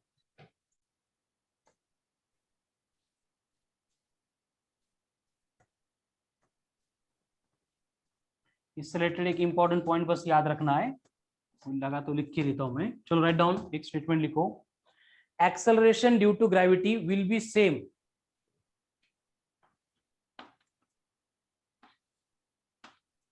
acceleration due to gravity will be same at d equal to 2h। इसकी मीनिंग समझ में आ गई क्या? 17 के नीट का क्वेश्चन ही है, 2017 के नीट में आया था। मीनिंग समझ में आ गई कि इसकी? Yes. मतलब एक्सेलरेशन ड्यू टू ग्रेविटी आपको बोल रहे हैं कि for example h equal to 1000 kilometre पे एक्सेलरेशन ड्यू टू ग्रेविटी कितनी है, जी डैश है। तो अर्थ के अंदर कितने डेप्थ पे same acceleration due to gravity रहेगी, ऐसे अगर पूछा गया तो हमें क्या करना है, डी इक्वल टू सिर्फ प्राइस ऑफ एच करना है। एच कितना है, 1000, 1000, तो कितने डेप्थ पे same acceleration due to gravity रहेगा, 2000. 1000. 4000 नहीं 2000।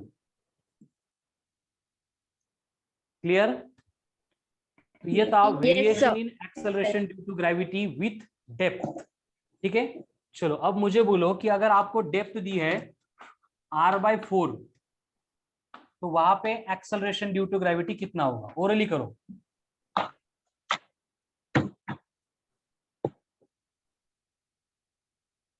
कितना होगा, GD equals to G in bracket 1 minus D by R, 3/4 times of G हो गया। अगर आपको बोला है कि GD जो है वो 1/4 ऑफ G है तो वहां पे डेप्थ कितनी होगी, क्या करेंगे, सेम फॉर्मूला, GD की जगह पे आएगा G/4 is equals to G in bracket 1 minus D by R, G cancel हो जाएगा, 1/4 equals to 1 minus D by R, यानी D by R is equals to 1 minus 1/4, यानी D इज इक्वल्स टू बनेगा 1 minus 1/4 times of R। तो D equals to 1 minus 1/4 into R कितना होगा, 3/4. 3/4 R। इतनी height पे क्या होगा, GD is equals to 1/4 times of G होगा। यानी कि हर बार ये प्रोसेस हम फॉलो नहीं करेंगे। अगर हमें GD is equals to G/X ऐसे इस टर्म में अगर डेटा दिया है तो हम क्या करेंगे, बस D is equals to 1 minus 1/X into R करेंगे। ठीक है, स्टार मार्क करके लिख लो इसको भी फॉर्मूले में। मतलब कि आपको बोला है कि कितने डेप्थ पे G/10 इतना GD होगा, क्या होगा यहाँ पे 1 माइनस 1/10 मतलब 9/10 टाइम्स ऑफ R हो गया। पेन हाथ में नहीं लेना है, ओरली ये क्वेश्चन का आंसर आ सकता है। ठीक है, अगर ये प्रिपेयर है तो। क्लियर? Yes, sir. ये हो गए variations in acceleration due to gravity. पहला ड्यू टू अल्टीट्यूड, अभी का ड्यू टू डेप्थ। दोनों क्लियर है? Yes, sir. अभी थर्ड वेरिएशन आता है in acceleration due to gravity, किसकी वजह से? Latitude. Latitude. Latitude. Very good.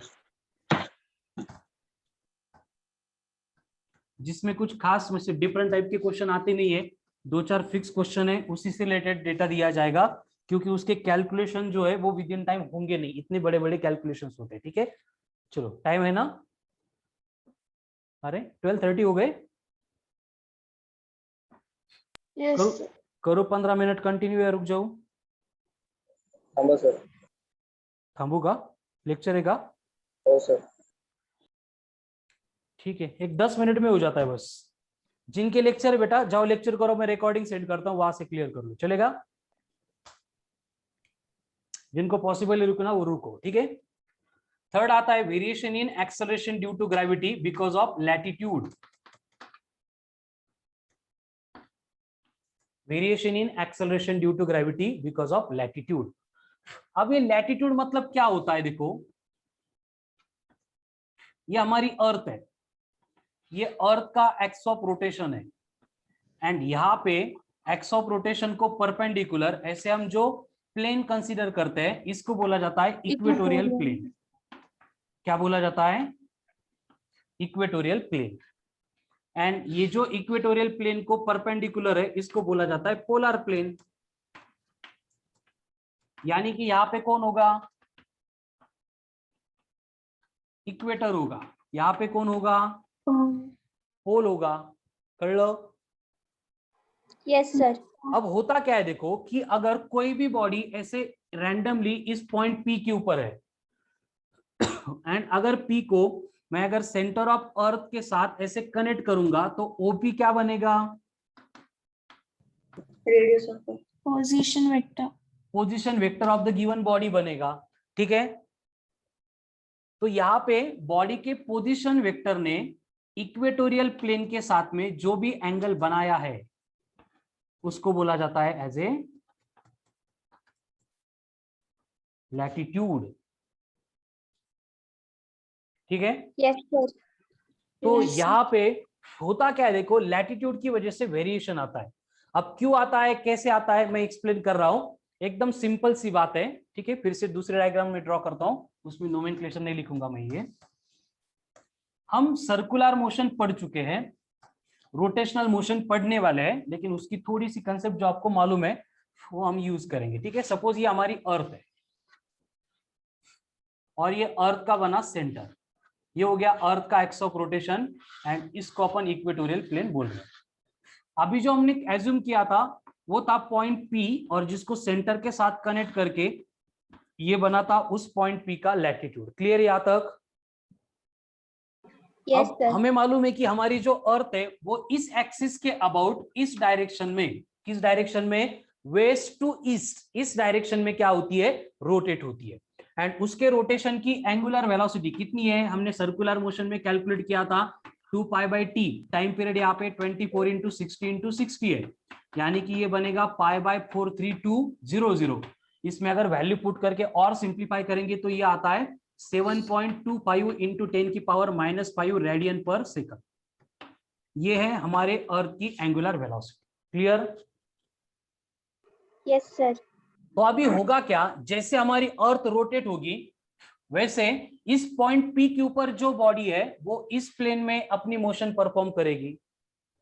अब ये सेंटर से लेके इस पॉइंट का जो डिस्टेंस है वो अगर रेडियस ऑफ अर्थ है, मतलब कैपिटल आर है, तो पॉइंट पी जिस प्लेन में अपनी मोशन परफॉर्म कर रहा है उसकी सर्कल की रेडियस स्मॉल आर होगी। कड़ा लगा? Yes, sir. मतलब पॉइंट पी जो बॉडी सर्कुलर मोशन परफॉर्म करेगी उसके सर्कुलर मोशन का सेंटर अर्थ के सेंटर के साथ कोइंसाइड नहीं होगा। ठीक है ना?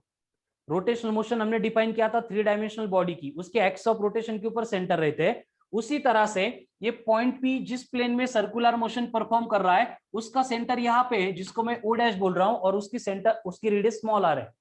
क्लियर? Yes, sir. अब अगर ये एंगल फाई है तो ये भी एंगल क्या होगा, फाई होगा। ठीक है, अब होता क्या है, देखो हमने जो सर्कुलर मोशन पढ़ा था उसमें हमने देखा है कि पॉइंट पी के ऊपर हम जो बॉडी रखते हैं उस बॉडी को सेंटर के टुवर्ड्स खींचने वाला एक एक्सेलरेशन है जिसको हमने रेडियल एक्सेलरेशन बोला है।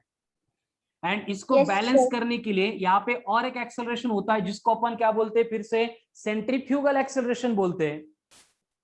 तो यहाँ पे पॉइंट पी के ऊपर जो बॉडी है उसके ऊपर देखो एक एक्सेलरेशन ड्यू टू ग्रेविटी होगा जो उसको अर्थ के सेंटर के टुवर्ड खींचेगा। लेकिन ये ए आर का एक कंपोनेंट लेंगे हम। कंपोनेंट लेने के लिए फिर से ये एंगल फाई, तो ये भी एंगल कौन होगा, Phi. एंड थीटा का एडजेसेंट कंपोनेंट, Cos theta. तो ये बनेगा ए आर कॉस फाई। समझ में आ रहा है? अब पॉइंट पी की सिचुएशन क्या हो गई, देखो यहाँ पे पॉइंट पी के ऊपर जो बॉडी है उसको सेंटर के टुवर्ड्स खींच रहा है एक्सेलरेशन ड्यू टू ग्रेविटी, उससे अवे लेके जा रहा है यहाँ पे a r cos of phi, यानी कि पॉइंट पी के ऊपर एक्ट होने वाला रिजल्टेंट एक्सेलरेशन कितना बनेगा, G minus A R into cos of phi बनेगा। क्लियर है? Yes, sir. अब ए आर का फॉर्मूला हमने लास्ट टॉपिक में ही देखा था, रेडियल एक्सेलरेशन का, क्या होता है, आर इंटू ओमेगा स्क्वायर। लेकिन मुझे डेटा अर्थ की रेडियस में चाहिए, यहाँ पे स्मॉल आर है, इसलिए मैं यहाँ पे जो ट्रायंगल दिख रहा है, कौन सा triangle, O P O dash, इसमें कॉस ऑफ फाई को डिफाइन करता हूं। कॉस थीटा क्या होता है, एडजेसेंट अपॉन हाइपोटेनियस, यानी ये बनेगा small r upon Capital R. तो स्मॉल आर की वैल्यू क्या बनेगी, आर इंटू कॉस फाई, 1.5. तो ये ए आर बनेगा r into cos of phi into omega का स्क्वायर। ठीक है? Yes, sir. ये ए आर अगर मैं यहाँ पे पुट कर दूंगा तो जी डैश कितना बनेगा, ये बनेगा G minus R omega square omega square cos. ये बन गया expression for variation in acceleration due to gravity because of Latitude. ठीक है, स्क्रीनशॉट ले लिया सबने? देखो Yes. कंसेप्ट तो सर्कुलर मोशन की ही है, फॉर्मूले तो क्या है, ये डायग्राम से ऊपर से लिखा है, मतलब नया कुछ भी नहीं इस एक्सप्रेशन में। क्लियर है सबको? Yes sir. अब यहाँ पे होता क्या है, देखो अगर हम पोल एंड इक्वेटर की बात करेंगे, पोल की बात करेंगे, तो मुझे बोलो पोल के ऊपर फाई कितना है? 0. ये बॉडी यहाँ पे रहेगी ना, इक्वेटर सॉरी पोल नहीं, यहाँ ये पोल के ऊपर 90 होगा, क्योंकि पोल मतलब ये यहाँ पे जाएगा। इधर का एंगल एंड इक्वेटोरियल प्लेन का एंगल कितना रहेगा? 90 रहेगा। क्लियर? Yes sir. फाई 90 तो कॉस 90, 0 0 इंटू एनीथिंग, 0. यानी पोल पे जी डैश एंड जी दोनों सेम है, उसके अगेंस्ट इक्वेटर पे फाई कितना होगा? 0 degree. अगर फाई 0 है तो कॉस 0, 1 मतलब कि जी डैश इक्वल्स टू बनेगा G minus, r omega square. तो किसके ऊपर एक्सेलरेशन ड्यू टू ग्रेविटी ज्यादा है, पोल या इक्वेटर? पोल पोल, इक्वेटर, पोल पोल, पोल पोल पोल पोल, पोल, पोल। बर। इसका मतलब acceleration due to gravity at pole is maximum or greater than acceleration due to gravity on equator. Clear है सबको? Yes sir. हे कळालं सगळ्यांना असं का? हो सर। ओके, तो इसका मतलब क्या होगा? while traveling from equator to pole, जब हम इक्वेटर टू पोल ट्रैवल करेंगे तो acceleration due to gravity increase होगा या डिक्रीज होगा? इंक्रीज इंक्रीज होगा। एंड उल्टा अगर पोल टू इक्वेटर जाएंगे तो एक्सेलरेशन ड्यू टू ग्रेविटी क्या होगा? डिक्रीज होगा। Decrease. इसका मतलब जब हम इक्वेटर टू पोल ट्रैवल करेंगे तो वेट का क्या होगा? Equator to pole increase.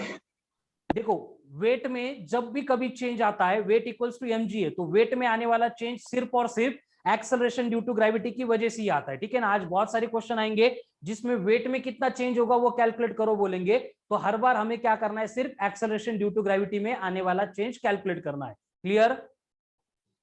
Yes sir. तो अभी मुझे बोलो while travelling from equator to pole weight increase होगा या डिक्रीज होगा? एंड अगर हम पोल टू इक्वेटर गए तो मास का क्या होगा? इंक्रीज होगा या डिक्रीज होगा? मास नेवर चेंजेस। कळालं ना? मास बोला मैंने, इसलिए मास हर बार क्या रहेगा? सेम रहेगा, कांस्टेंट रहेगा, मास कभी चेंज नहीं होगा। कळलं? हो सर। ओके, अब यहाँ पे इन दोनों की वजह से, मतलब ये लैटिट्यूड की वजह से आने वाला जो चेंज है वो एकदम नेग्लिजिबल होता है, इसलिए कोई न्यूमेरिकल एमसीक्यू इसके ऊपर ज्यादा नहीं आते। और इन दोनों में जो डिफरेंस है वो इतना है, कितना है? 0.034 मीटर पर सेकंड स्क्वायर अप्रोक्सीमेटली। सो ये किसी भी कंडीशन में कंसिडरेबल नहीं है। क्लियर है सबको? Yes sir. अब इससे रिलेटेड बस एक इंपॉर्टेंट टाइप का क्वेश्चन आता है और वो इस तरह से होता है, calculate the angular velocity of the earth so that weight of the body along equator will become 0। Question क्या आता है कि अर्थ कितने स्पीड से भागेगी सो दैट जो अर्थ की जो वेट है बॉडी का इक्वेटर पे वो 0 हो जाएगा। ये आपको पूछा जाता है। कैसे करेंगे? देखो बात कहां पे चल रही है? इक्वेटर। इक्वेटर मतलब फाई कितना होगा? 0। इसका मतलब रिजल्टेंट वेट 0 होगा, मतलब कौन 0 होगा? एक्सेलरेशन ड्यू टू ग्रेविटी 0 होगा, मास कभी चेंज नहीं होता है। यानी मुझे फॉर्मूला यूज करना पड़ेगा G dash equals to G minus R omega square. पढ़ लो का कॉस स्क्वायर फाई था, लेकिन फाई 0 है तो कॉस 0 1 है, 1 square 1, 1 into anything is anything, that's why I have neglected it. And formula क्या बना? G dash equals to G minus R into omega square. Clear? Yes sir. अब इस equation में उन्होंने बोला है कि वेट 0 होगा। वेट 0 होगा मतलब कौन 0 होगा? जी 0 होगा। एक्सेलरेशन ड्यू टू ग्रेविटी जो रिजल्टेंट है वो 0 होगा। यानी ऊपर का फॉर्मूला अगर मॉडिफाई करेंगे तो क्या हो गया? g minus R omega square equals to 0, यानी कि g is equal to R omega square, यानी ओमेगा बनी square root of g upon R. Clear है? Yes sir.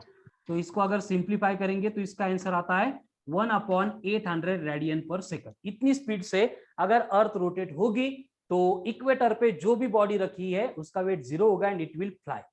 क्लियर है? Yes, sir. Yes, sir. Variation in acceleration due to gravity due to latitude. इसके साथ में ध्यान में रखने जैसा और एक पॉइंट है, क्वेश्चन के लिए नहीं बट एज ए इंफॉर्मेशन, कि हमारी जो अर्थ है पहले ऐसे हुआ करती थी एग्जैक्टली स्फेरिकल, अब ये कैसे हो गई, थोड़ी सी ओवल शेप हो गई। खरे कहे? हो सर. क्यों हो हो गया सर. ऐसे? का बरं झालं असं? पॉप्युलेशन वाढल्यामुळं? नाही. फिर सेंट्रीफ्यूगल फोर्स. कौन बोला ये आंसर किसने बोला? Centrifugal force. कौन बोललो? अरे करेक्ट आहे ना आंसर? कोणी दिलं फक्त? Sir Sania. Sania, very good, excellent. क्या हुआ, सेंट्रीफ्यूगल फोर्स ने हर तरफ इस डायरेक्शन में फोर्सेस अप्लाई किए और उसकी वजह से ये अर्थ जो स्फेरिकल है वो फ्लैट होने लगी है। ठीक है ना? कुछ देर बाद मत, कुछ लैक्स ऑफ ईयर्स के बाद में हो सकता है कि ये परफेक्ट फ्लैट हॉरिजॉन्टल बन जाए और जो लोग 13-14 सेंचुरी में बोलते थे वो खरा भी ट्रू भी हो जाए। ठीक है, लेकिन आज की डेट में हम कंसीडर करते हैं कि यहाँ पे अर्थ थोड़ी सी इस तरह से है, मतलब फ्लैट हो चुकी है, मतलब अंडाकृति, मतलब ओवल शेप हो चुकी है, जिसमें अर्थ की जो रेडियस है अलोंग इक्वेटोरियल प्लेन वो पोलर प्लेन से थोड़ी सी ज्यादा है। और कितनी ज्यादा ये है सानिया?